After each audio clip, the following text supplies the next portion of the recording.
नमस्कार साथियों, आपका इस मंजुल मेदिनी मंच पर बहुत बहुत स्वागत है।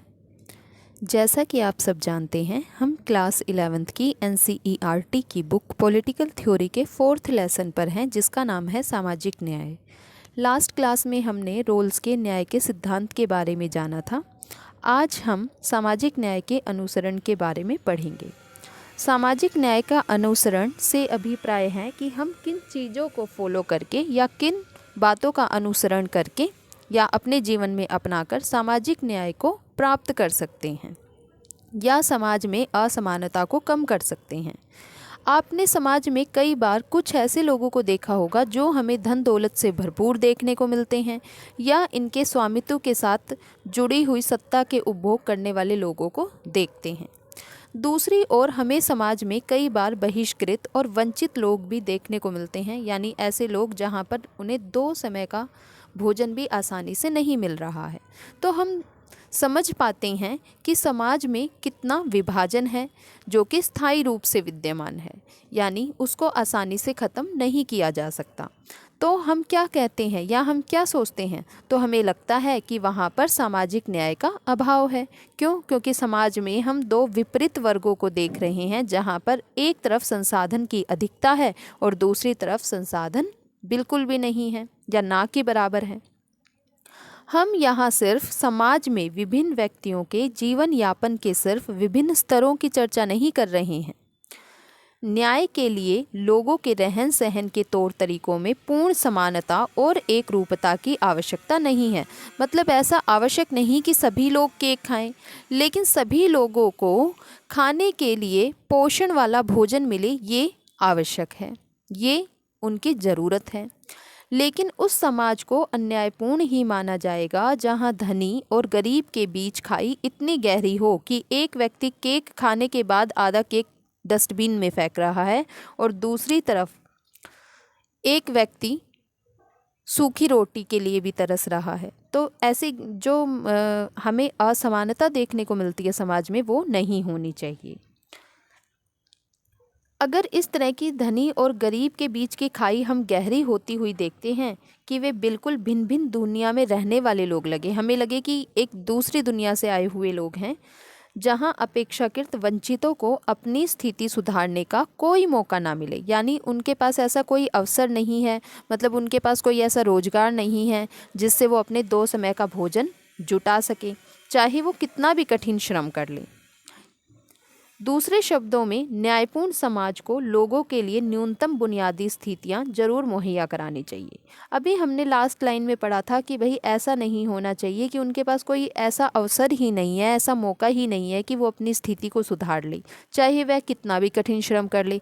यानी कि कहीं ना कहीं हमारे पास ये श्योरिटी भी होनी चाहिए, इस चीज़ को भी सुनिश्चित किया जाना चाहिए कि जो व्यक्ति है उसकी जो न्यूनतम पे है, यानी कि जो बेसिक सैलरी है वो क्या होगी, ठीक है, यानी कि जो उसको वेतन मिलता है वो न्यूनतम कितना होना चाहिए।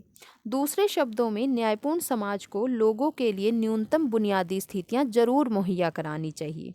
यानी ये एक न्यायपूर्ण समाज का कर्तव्य होता है कि मतलब सभी लोगों को, यानी कि समाज का जो अंतिम व्यक्ति है उसे भी न्यूनतम का मतलब है कम से कम, है ना, ऐसी बुनियादी स्थितियां जरूर मिले ताकि वो अपने आप को स्वस्थ रख सके और सुरक्षित जीवन जीने में सक्षम हो सके, समाज में अपनी प्रतिभा का विकास करे और इसके साथ समान अवसरों के जरिए अपने चुने हुए लक्ष्य की ओर बढ़े। लोगों की जिंदगी के लिए जरूरी न्यूनतम बुनियादी स्थितियों का निर्धारण हम कैसे कर सकते हैं, यानी हमें कैसे पता चलेगा कि लोगों के लिए आवश्यक बुनियादी ज़रूरतें क्या हैं या वो स्थितियां क्या होंगी, हम उनका निर्धारण कैसे करेंगे। तो हमारे पास बहुत सारी चीज़ें और भी प्रश्नवाचक के रूप में खड़ी हो जाती हैं। विभिन्न सरकारों और विश्व स्वास्थ्य संगठन जैसे और भी बहुत सारे अंतर्राष्ट्रीय संगठन हैं, तो इन अंतर्राष्ट्रीय संगठनों ने लोगों की बुनियादी आवश्यकताओं की गणना के लिए विभिन्न तरीके इजाद किए हैं।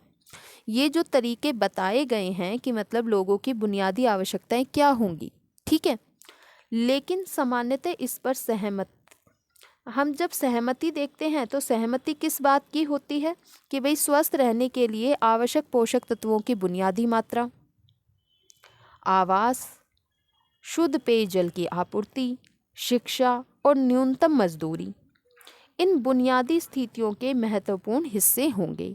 यानी कि जब हम न्यूनतम बुनियादी स्थितियों की बात करते हैं तो न्यूनतम बुनियादी स्थितियों में हम क्या देखते हैं कि यहाँ पर कुछ बेसिक चीज़ें हैं, जैसे कि हम खाना तो खा रहे हैं लेकिन खाने में क्या होना चाहिए, पोषक तत्वों की बुनियादी मात्रा होनी चाहिए कि कम से कम इतना कैलोरी का भोजन तो हर व्यक्ति खाए। एक आवास होना चाहिए, शुद्ध पेयजल की आपूर्ति होनी चाहिए, शिक्षा होनी चाहिए, न्यूनतम मजदूरी होनी चाहिए। लोगों की बुनियादी ज़रूरतों की पूर्ति लोकतांत्रिक सरकार की जिम्मेदारी समझी जाती है। यानी कि एक लोकतांत्रिक, हम डेमोक्रेटिक सोसाइटी में रहते हैं तो लोकतांत्रिक सरकार का ये मतलब उसकी खुद की रिस्पॉन्सिबिलिटी है कि वो सभी लोगों को ये बुनियादी ज़रूरतें मुहैया कराए, है ना। लेकिन हम देखते हैं कि कई बार प्राइवेट सेक्टर को भी इसमें आगे आना पड़ता है।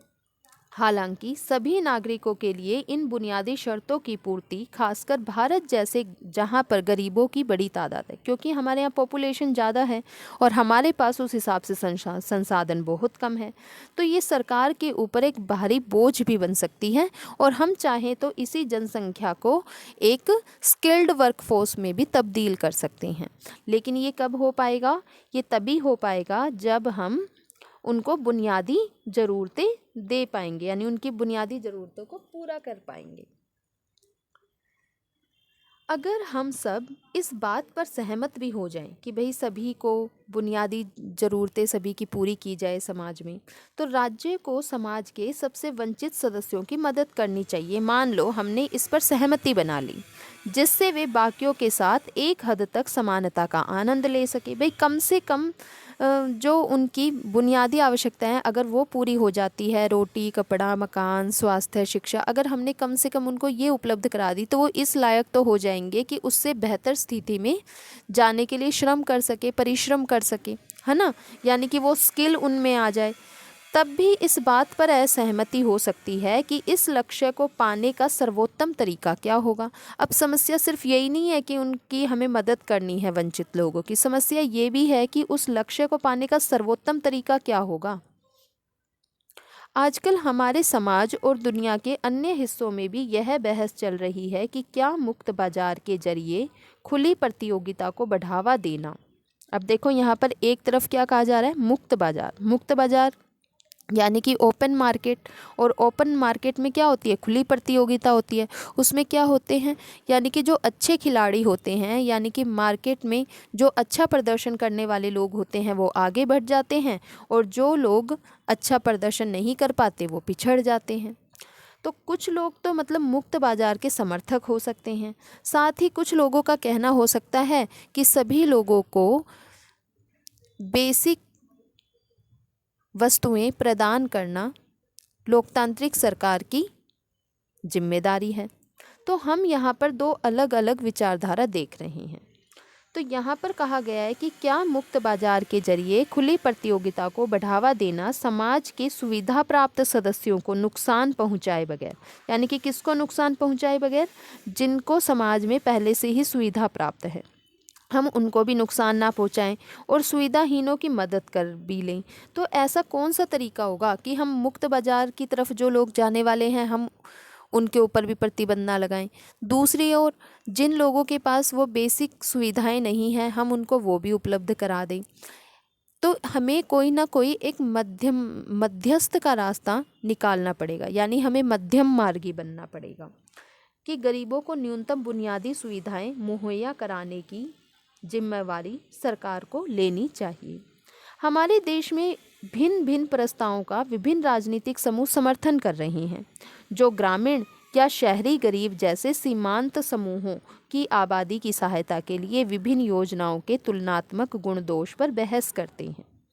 अब हम ये देखेंगे कि किस तरीके से कि जो मतलब कि सरकार द्वारा योजनाएं चलाई जाती है ग्रामीण क्षेत्रों में या शहरी इलाकों में, ठीक है, जो सीमांत समूह हैं उनके लिए जो मार्जिन पर हैं कि वो बेहतर प्रदर्शन कर सके, अपने जीवन यापन के स्तर को सुधार सकें, तो उन योजनाओं में भी बहुत सारे लोग कमियां निकालते हैं, कुछ उनकी अच्छी बातें बताते हैं। तो इस तरह की बहसें हमें बहुत जगह देखने को मिलती है।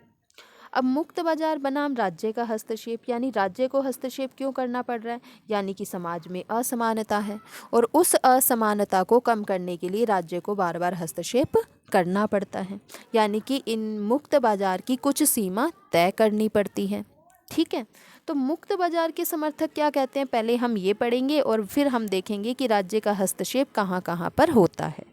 तो मुक्त बाजार के समर्थकों का मानना है कि जहां तक संभव हो व्यक्तियों को संपत्ति अर्जित करने के लिए तथा मूल्य, मजदूरी और मुनाफे के मामले में दूसरों के साथ अनुबंध और समझौतों में शामिल होने के लिए स्वतंत्र रहना चाहिए। ये किसका मानना है, मुक्त बाजार के लोगों का। उन्हें लाभ की अधिकतम मात्रा हासिल करने हेतु एक दूसरे के साथ प्रतिद्वंदिता करने के लिए छूट होनी चाहिए, क्योंकि जो लोग बेहतर प्रदर्शन कर सकते हैं वो तो ये ही चाहेंगे ना कि उनको स्वतंत्रता दी जाए मार्केट के क्षेत्र में। तो यह मुक्त बाजार का सरल चित्रण है। मुक्त बाजार के समर्थक मानते हैं कि अगर बाजारों को राज्य के हस्तक्षेप से मुक्त कर दिया जाए, मतलब कि बाजार पर किसी भी तरह का मतलब जो मुक्त बाजार के समर्थक लोग हैं ये उदारवादी विचारधारा है, जिनका मानना है कि राज्य को सिर्फ लोगों की सिक्योरिटी के लिए होना चाहिए, लोगों की सुरक्षा करने के लिए होना चाहिए, उससे ज़्यादा राज्य का कोई भी हस्तक्षेप नहीं होना चाहिए। ठीक है, और जो मार्केट का क्षेत्र है वो सभी के लिए ओपन छोड़ देना चाहिए। जिससे क्या होगा, तो बाजारी कारोबार का योग कुल मिलाकर वो कहते हैं कि फिर उससे फ़ायदा क्या होगा कि बाजारी कारोबार का जो टोटल योग होगा उससे समाज में लाभ और कर्तव्यों का न्यायपूर्ण वितरण सुनिश्चित कर देगा वो, है ना। तो उसका मानना क्या है कि अगर फिर जो लोग मतलब मोटा मुनाफा कमाएंगे तो उससे एक्चुअल में उस समाज का भी तो कल्याण हो रहा है, उसके कुछ कर्तव्य भी तो होंगे अपने समाज के प्रति, तो हम उनका न्यायपूर्ण वितरण कर दें। इससे योग्यता और प्रतिभा से लैस लोगों को अधिक प्रतिफल मिलेगा और नुकसान क्या होगा कि जो अक्षम लोग हैं उनको कम हासिल होगा, है ना। यानी कि इक्वेलिटी नहीं है, यानी कि इन इक्वेलिटी को बढ़ावा मिलेगा। लेकिन मुक्त बाजार के लोग कह रहे हैं कि भाई बेनिफिट तो दोनों को ही हो रहा है ना, जो योग्यता और प्रतिभा से लैस थे फ़ायदा उनको भी हो रहा है और जो अक्षम लोग थे फ़ायदा उनको भी हो रहा है। लेकिन ये है कि जो अक्षम लोग थे उनको कम हासिल हो रहा है। उनकी मान्यता है कि बाजारी वितरण का जो भी परिणाम हो वह न्याय संगत होगा। तो अभी हमने ये किसके बारे में पढ़ा, मुक्त बाजार के बारे में। हालांकि मुक्त बाजार के समर्थक, अब देखो उनकी थोड़ी सी कुछ विचार जो हैं वो चेंज होने लगे हैं। क्या, जैसे कि इसमें बताया गया है कि हालांकि मुक्त बाजार के सभी समर्थक आज पूर्णतया अप्रतिबंधित बाजार का समर्थन नहीं करेंगे, यानी आज वो ये नहीं कहते कि अप्रतिबंधित बाजार हो। ठीक है, वो क्या कहते हैं कि कुछ प्रतिबंध होने चाहिए। कई लोग अब कुछ प्रतिबंध स्वीकार करने को तैयार होंगे। ये कौन से लोग हैं, वही मुक्त बाजार वाले लोग हैं। मसलन सभी लोगों के लिए न्यूनतम बुनियादी जीवन मानक सुनिश्चित करने हेतु राज्य हस्तक्षेप करे, यानी वो चाहते हैं कि राज्य का हस्तक्षेप जरूरी है ताकि वे समान शर्तों पर प्रतिस्पर्धा करने में समर्थ हो सकें। लेकिन वे तर्क कर सकते हैं, कौन, जो मुक्त बाजार के समर्थक हैं, कि यहाँ भी स्वास्थ्य सेवा, शिक्षा तथा ऐसी अन्य सेवाओं के विकास के लिए बाजार को अनुमति देना ही लोगों के लिए इन बुनियादी सेवाओं की आपूर्ति का सबसे कारगर तरीका हो सकता है। यानी कि जो कार्य राज्य का है उस कार्य की कुछ भूमिका में मुक्त बाजार के लोगों को भी शामिल कर लिया जाए। उससे क्या होगा, यानी कि दोनों मिलकर क्या करेंगे, लोगों की शिक्षा के लिए, स्वास्थ्य के लिए, ठीक है, और उनकी बुनियादी सेवाओं की आपूर्ति के लिए मदद करेंगे। दूसरे शब्दों में ऐसी सेवाएं मुहैया कराने के लिए निजी एजेंसियों को प्रोत्साहित किया जाए, है ना, जबकि राज्य को नीतियां इन सेवाओं को खरीदने के लिए लोगों को सशक्त बनाने की कोशिश करें। यानी कि जो राज्य की नीतियां हैं, राज्य इस तरह की नीतियां बनाए कि इन सेवाओं को खरीदने के लिए लोग सशक्त हो सके, मजबूत हो सके। राज्यों के लिए यह भी जरूरी हो सकता है कि वह उन वृद्धों और रोगियों को विशेष सहायता प्रदान करे जो प्रतिस्पर्धा नहीं कर सकते। यानी कि हम देखते हैं कि जो सीनियर सिटीज़न होते हैं उनको मतलब कि कुछ फैसिलिटी प्रदान कर दी गई है। ठीक है, जैसे कि हॉस्पिटल में, निजी अस्पताल में EWS के सर्टिफिकेट से आप अपना इलाज करवा सकती हैं। तो यानी कि जो निजी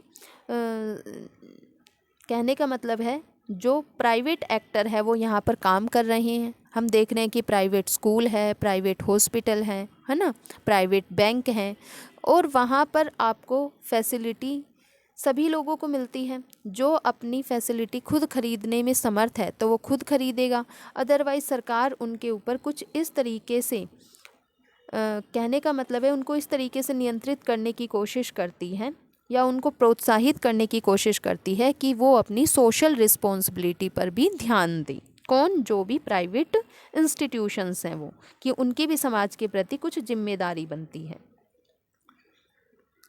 लेकिन इसके आगे राज्य की भूमिका नियम कानून का ढांचा बरकरार रखने तक ही सीमित रहनी चाहिए। लेकिन वो क्या मानते हैं कि भाई राज्य का काम क्या है कि भाई वो नियम कानून का ढांचा बरकरार रखें, जिससे व्यक्तियों के बीच जबरदस्ती और अन्य बाधाओं से मुक्त प्रतिद्वंदिता सुनिश्चित हो।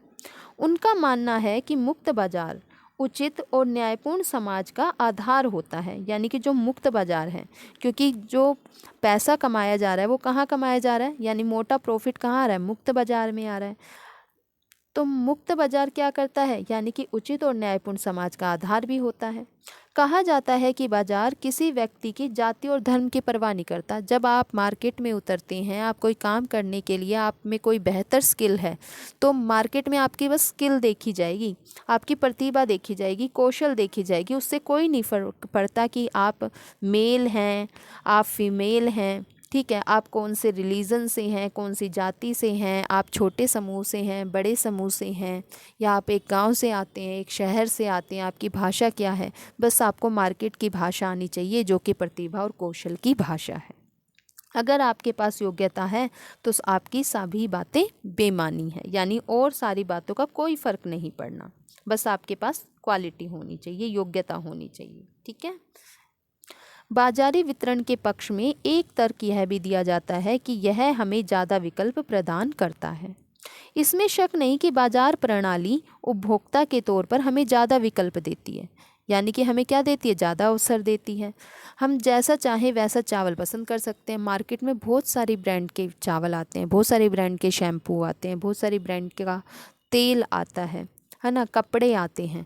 लेकिन हम देखते हैं कि हमारी पॉकेट में कितना मनी है, हम उसी के हिसाब से वैसी चीज़ खरीदना पसंद करते हैं और पसंदीदा स्कूल जाते हैं, बशर्ते उनकी कीमत चुकाने के लिए हमारे पास साधन होने चाहिए, हमारे पास इतना पैसा होना चाहिए कि हम अपनी मनपसंद स्कूल में, मनपसंद इंस्टीट्यूशन में एडमिशन लें। लेकिन बुनियादी वस्तुओं और सेवाओं के मामले में महत्वपूर्ण बात यह है कि अच्छी गुणवत्ता की वस्तुएं और सेवाएं लोगों को खरीदने लायक कीमत पर उपलब्ध होनी चाहिए।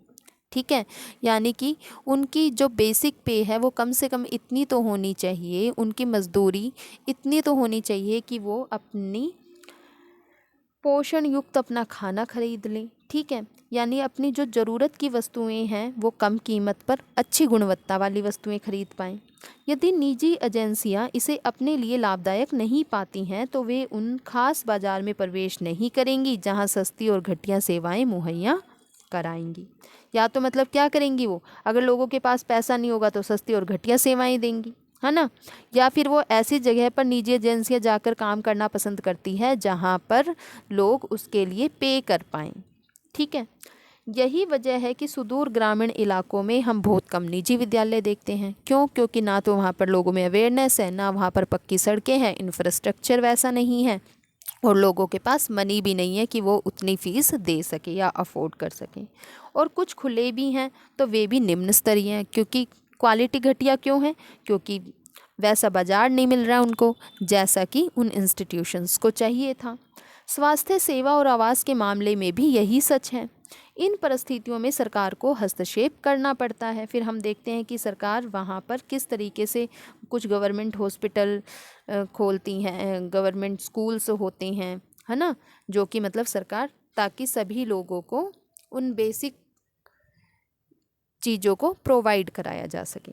मुक्त बाजार और निजी उद्यम के पक्ष में अक्सर सुनने में आने वाला दूसरा तर्क यह है कि वे जो सेवाएं मुहैया कराते हैं उनकी गुणवत्ता सरकारी संस्थानों द्वारा प्रदत्त सेवाओं से प्राय बेहतर होती है, यानी कि उनसे ज़्यादा अच्छी क्वालिटी की होती है। कौन सी?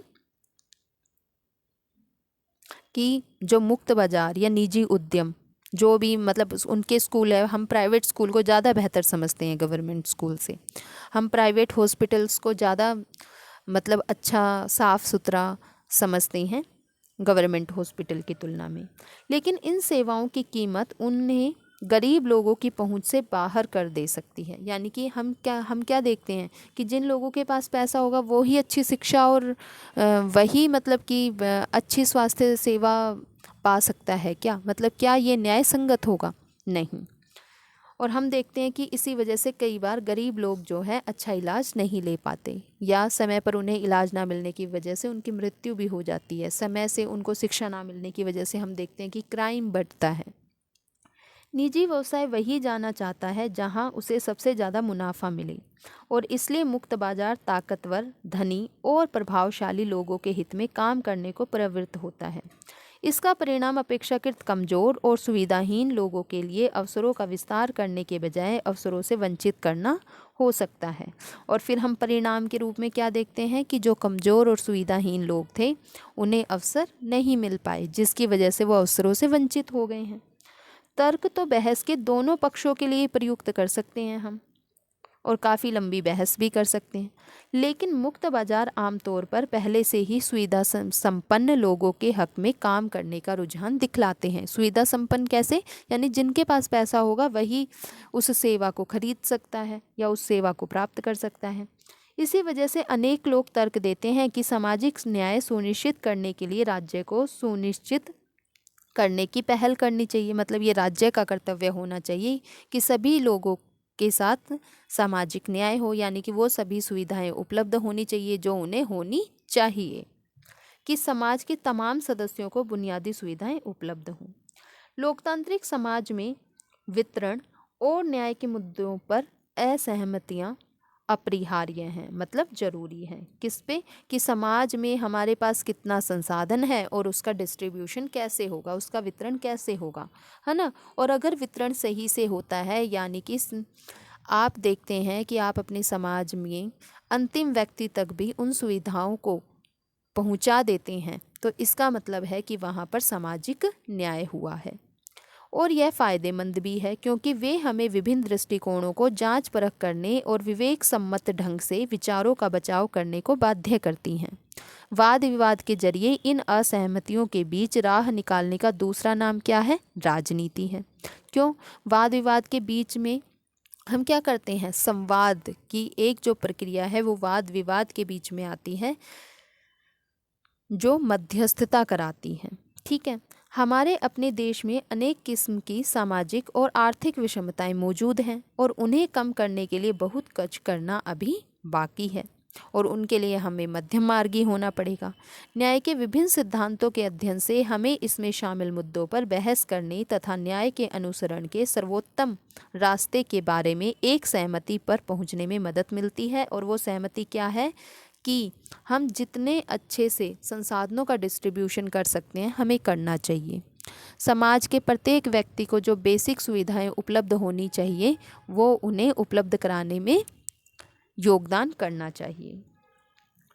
अब यहाँ पर इस चैप्टर को हम जे.एस. मिल के एक कथन से कंप्लीट करते हैं कि न्याय में कुछ ऐसा अंतर्निहित है, यानी कि जब हम न्याय बोलते हैं उसमें कुछ ऐसी बातें अंतर्निहित है कि जिसे ना करना सिर्फ सही है और ना करना सिर्फ गलत। यानी कि कुछ बातें ऐसी है जो हमें करनी चाहिए, जो सही है, उचित हैं, और कुछ ऐसी बातें हैं जो हमें नहीं करनी चाहिए, जो कि अनुचित हैं, बल्कि जिस पर बतौर अपने नैतिक अधिकार कोई विशेष व्यक्ति विशेष हमसे दावा जता सकता है। यानी कि नैतिक अधिकार हो सकता है उस व्यक्ति का, कोई विशेष दावा कर सकता है, यानी कि जो उस व्यक्ति को प्राप्य है, तो हमें उसके साथ वैसा ही व्यवहार करना चाहिए जो उसके साथ किया जाना चाहिए। ठीक है।